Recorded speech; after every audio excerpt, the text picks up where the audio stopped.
Last 2 కోవిడ్స్‌లో third wave వచ్చిన తర్వాత కూడా ఎలాంటి పరిణామాలు చూసాము అనేది చాలా ఇంపాక్ట్ ఉంది ప్రజల మీద. అండ్ అది చాలా భయాన్ని కలిగిస్తుంది. దానికి మీరేం చెప్తారు? ఎస్.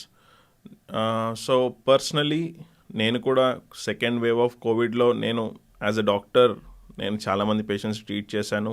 వాళ్ళ ఫ్యామిలీస్ ఎఫెక్ట్ అవుతుంటే కూడా చూశాను. ఆబ్వియస్లీగా థర్డ్ వేవ్ వస్తుందంటే అలా ఎఫెక్ట్ అయిన వాళ్ళు మళ్ళీ భయపడతారు ఆబ్వియస్గా.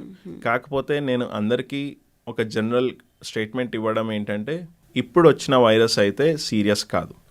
So don't worry about your seriousness of this virus. రెండోది, అలా అని మీరు ఎక్కువ లీనియన్స్ ఇవ్వకండి. మాస్క్ ధరించండి and sanitise your hands. And ఇప్పుడు వచ్చేది మనకి festival season, year end season, new year. So అందరికీ నేను రిక్వెస్ట్ చేసేది ఏంటంటే, గుంపులుగా ఉన్న ప్రదేశాలకు వెళ్ళకండి.